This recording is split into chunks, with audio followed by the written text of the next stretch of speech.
paano mare-raid nga yung mga OLA? Mahirap din po kasi yung proseso ng mga government agencies natin na kung saan hindi nila talaga alam kung saan yung address na ginagamit nitong mga OLA na ito. Kasi nga, karamihan sa mga yan ay mga peking address ang binibigay nila kapag nag-a-apply sila sa SEC para magparehistro ng lisensya. Yun po yung problema ron. Kaya minsan kahit marami na o sandamakmak na yung mga reklamo dun sa mga OLA, hirap pa rin na makapag-raid basta-basta dahil nga hindi legit yung karamihan ng mga OLA na address nila. Diba? I-explain ko. Panoorin niyo po ito para maintindihan niyo yung ibig kong sabihin. Magandang araw mga kadyani at magandang araw ng linggo. Sana po nasa maayos kayong sitwasyon ngayon at sana po ay tangkilikin po ninyo ang aking channel, ang aking Facebook account at ang aking TikTok account, Janitor TV. At pakisuportahan po, paki-like na rin po at kung gusto nyo ang mga ganitong klase ng videos, paki-share at paki-hit na po yung notification bell para updated po kayo sa mga videos na ginagawa natin dito about sa mga OLA at kung ano yung dapat ninyong gawin at kung yung mga dapat ninyong malaman tungkol sa mga update sa mga nangyayari sa mga OLA victims community at sa mga abusadong OLA na ito. So yun, nabanggit ko nga kanina, di ba, na bakit nga ang hirap ma-raid ng mga OLA na ito? Bakit ganun na lang katindi at ganun kataragal yung proseso bago ma-raid? Ngayon kasi nagtanong sa akin na alam ko raw yung address noong isang OLA dun sa may comment ko kay Ate Red na kung saan may OLA siyang ni-review. Sabihin ko na alam ko yung address. Bakit ko alam yung address? Kasi nakita ko doon sa apps niya. Yung po yung point ko roon. Alam ko yung address. Dahil alam ko talaga, dahil familiar ako sa mga address dito, lalo na sa may parte ng Maynila Recto. Kasi yun po yung nakalagay na address doon sa may OLE. Ngayon, nung tinignan ko nga at nalaman ko na familiar nga yung address, isa pa lang abandonado establishmento. So, ang gusto mong mangyari na nag-comment, pasintabi na lang po sa iyo, no, sa inyo po. Ako po ay humihingi ng paumanhin at ako po ay biktima rin po ng OLA kagaya ninyo kasi ang medyo sumamahilog kasi sinabi niyo maawa kayo sa mga biktima ng OLA. Ako man biktima pero ako po gumagawa ako ng paraan para sa sarili ko, para sa iba na rin. Kaya nga nagpapail ako ng mga complaints sa PNP. Diba? Last year, nagpunta rin ako, mas pailing ako, sumama ako. Ngayong taon na to, pumunta ako mag-isa. Nagpunta ako dyan sa PNP para makapag-file ng complaint. Ay tutulungan naman sana ako. Ang problema, yung OLA agent, hindi na nag-reply sa akin, paano ko siya mapapahuli. Ganun katuso yung mga OLA. Ngayon, i-explain ko sa inyo kung bakit hindi ko pwedeng i-report yun. Kasi nga alam ko na abandonadong building yun o abandonadong establishmento. Ngayon, pag sinabi ko, sino yung mare-raid? Sino yung hulihin nila? Wala silang uhulihin doon. Wala namang tao ron Maliban na lang doon sa mga gwardiya na binigyan ng karapatan para bantayan yung establishmento na yon para wala makapasok ng mga trespasser. Yun po yung ibig ko sabihin. Sana po tayo mga OLA victim, huwag lang po nating iasa sa ibang tao o sa ibang ahensya ng gobyerno yung ating mga suliranin at sitwasyon na kung saan problemado na nga tayo, minsan doon sumasama yung loob ko no? Ako po ay tumutulong, ako po ay nag-a-advise para maging aware kayo sa mga pwede nyong gawin, kung paano nyo haharapin. Huwag na po na sana natin ipasa sa iba na pwede naman natin gawin sa sarili natin. Kasi walang ibang makakatulong sa atin, sa sarili natin, kundi mismo sarili rin natin. Kagaya ko, wala namang tumulong sa akin Totoo lang, walang tumulong sa akin nung nasa kagipitan ako ng OLA, nung baon ako sa utang sa mga abusadong online lending apps na nahiraman ko. Walang tumulong sa akin, sarili ko. Depressed ako, di ko sinasabi sa ibang tao yun. Pero alam ng asawa ko yun na namumroblema talaga ako ng gusto. Kaya nga sabi sinid ba, nung nag-uusap kami rito ni Boss Ray nung nakaraan, may time na gusto kong kitling yung sarili ko na pag umakit kami ng overpass, para naiis ko, tumalon. Pero hindi ko nagawa. Bakit? Kasi alam ko kailangan pa ako namang mahal ko sa buhay May kailangan pa akong tulungan, may mga kailangan pa akong gawin sa mundong ito. Marami pa akong kailangang gampanan. Yun po naiisip ko. Yun po yung dapat natin gawin. Tulungan natin ang ating sarili. Tulungan natin yung mga taong tumutulong sa atin. Ganun po dapat ang pag-iisip natin. Ngayon po, bakit nga ba hindi basta-basta nare-raid?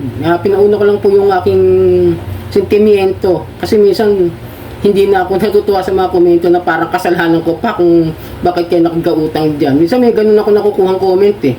Ito, paliwanag ko lang po sa inyo, pasensya na po kayo, ako po humingi na paumanhin, naglabas ako ng sentimiento ko, ang aking nararamdaman.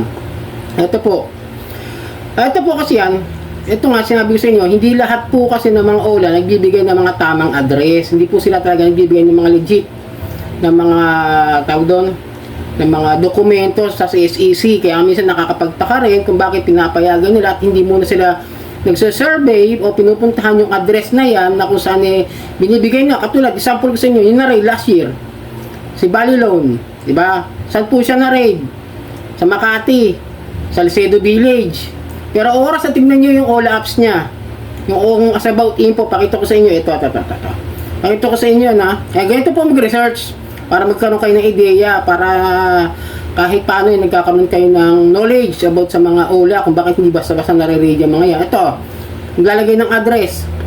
Itong Bali Loan, under ng Flash Cash 101 Lending Corp. Pero yung last year, nakita nyo, ang binanggit nila, Golden Koi. Diba? Tapos yung address dito, nakalagay, ayan, Tower, Philippine Stock Exchange Center, Exchange Road, Ortigas Center, Pasig City. Diba, napaka tibay na ebidensya na hindi tunay at hindi legit yung address na ibinibigay nila, tapos mare-raid sa Salcedo Village, Makati. Diba? Tapos magkakasama pa sila ron nung si Peso, Lemulon, tsaka yung Opera. Yung Lemulon, hinanap ko ngayon, wala sa Play Store eh. Bakit kaya nawawala sa Play Store yun? Malamang maaaring may problema na naman yung apps, o maaaring maraming complaint na naman o report yung apps. Ito, pakita ko pa sa inyo yung isa pang proof na ang mga OLA na yan talagang ibang address pa rin ang ginagamit. Ito, si Peso, pakita ko ulit sa inyo ha. Si Peso, under siya ng Treasure Bowl Fintech Lending. Saan siya naka-address? Sa Nostal Center, ADB Avenue, Ortigas Center, Barangay San Antonio, Pasig City, Philippines. Diba? Pasig na naman. Karamihan kasi sa mga OLA nasa Pasig mostly. At ba yung May, yung last year ng May, merong na-raid dyan. Kung maalala ko, yung na-raid dyan is yung Microdot nga. Hindi pala. Ano ba yan? Wala tuloy sa isip ko. Microdot pala nung na-raid ng NBI. Iba pala yung isa. Search ko na lang ulit kung ano yung na-raid nun. Kasi total, meron man ako mga videos yan. Medyo pasensya na. Wala sa isip ko yung na-raid ng May. Pero alam ko meron sa Pasig din. Yung ano pala yon, isang iba pa rin yun. Yung na-raid ng May. Yan, diba? Kasi kaya kailangan din nila minsan na kunin yung mga SIM card, kagaya ng sinabi ni Boss Ray doon sa last video niya na kinuha yung SIM card ng NBI para matrace at para malaman kung anong mga agent pagka kinokontak, kasi kukuha sila ng ano riyan parang tracking device na kung saan pwede nila makuha yung lokasyon ng mga OLA o ng mga kailangan nilang i-raid ng mga establishmento, kung saan sila nagtatago at kung saan talaga sila nakapwesto.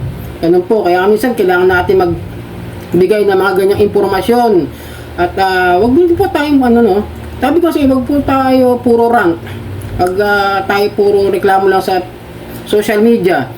Kung magtutulong-tulong kayo, magtutulong-tulong tayo, ako ginawa ko na lahat para sa akin. Kasi may sarili rin akong buhay siguro yun yung katwiran ninyo. Kasi ako pag may nangaharas sa akin na OLA, may mga asawa ko na OLA, automatic pupunta ako ng PNP Anti-Cybercrime, automatic pupunta ako ng NBI Anti-Cybercrime. Ganun ang ginagawa ko para makapag-file ng complaint. Ang problema nga is hindi naman agad-agad na-read dahil nga sa mga ganitong klase ng modus nila. Naiintindihan niyo po ba?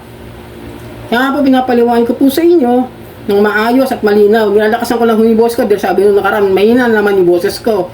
Salamat po doon sa isa. Nakalimutan ko yung pangalan. Kasi po pag mahina ang boses ko, madaling araw ako gumagawa, tulog pa asawa ko, yung ako maistorbo. Kaya ngayon, ganitong oras, siguro gagawa ako gabi na para kahit sumigaw ako, marinig niyo yung boses ko. Pasensya na po. Nilalakasan ko lang po para wala po masyado tayong problema sa audio ko. Okay, balik tayo. Ngayon po, sana kung sakasakali may magkaroon. Tuloy ngayon, magkakaroon ng mass filing ngayon September 14 si Ma'am Kikay.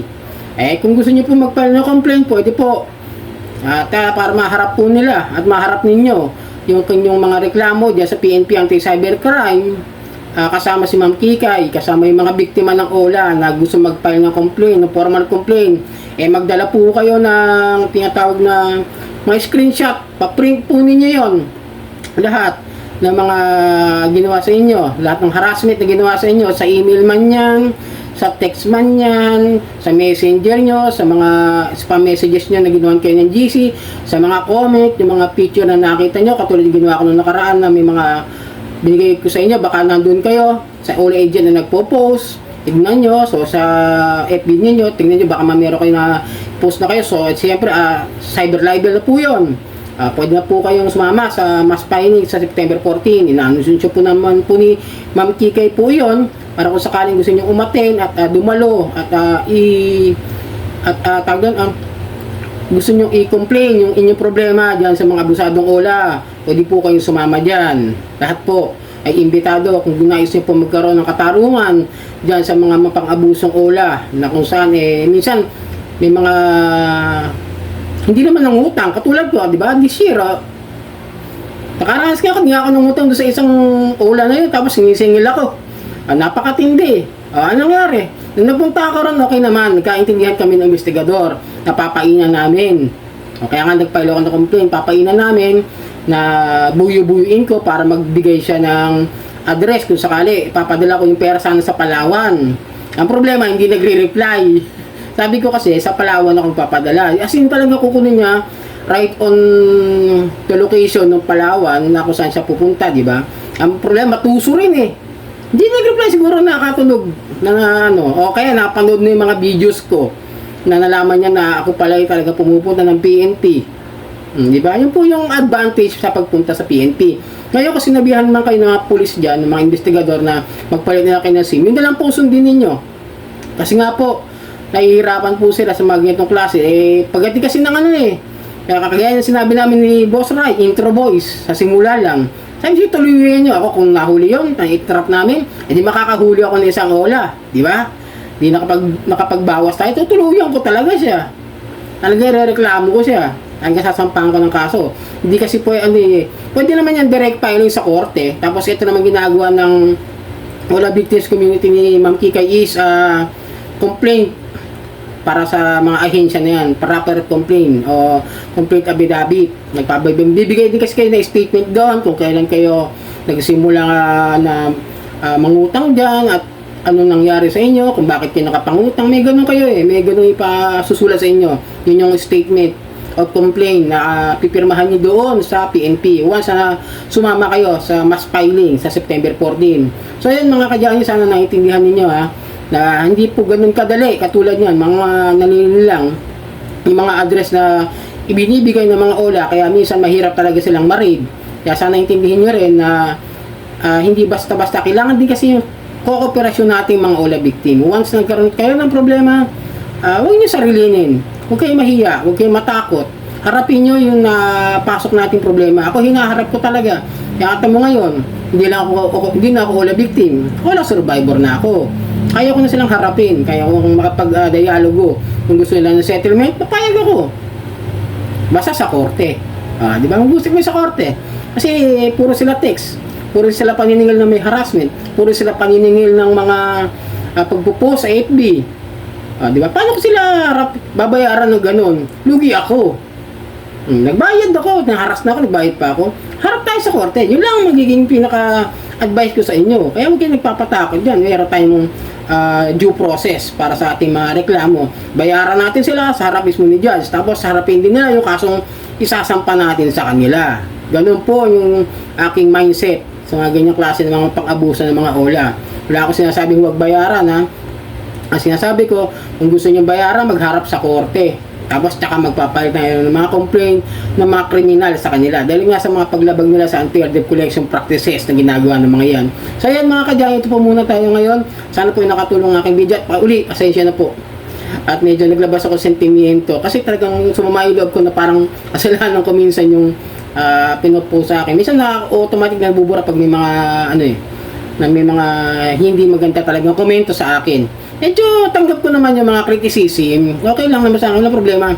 Huwag lang yung bashing. Minsan may nakikita ako dyan na bakla. Kailan ako naging bakla?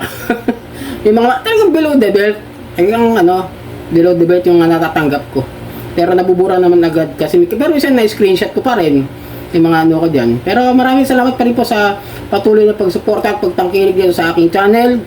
At sana po supportahan niyo po yung aking mga social media, TikTok, Facebook at dito sa aking YouTube channel. At maraming pong salamat at sana po maging maayos po ang inyong araw ngayong araw na ito ng linggo at pagpalain na po kayo ng ating may kapal.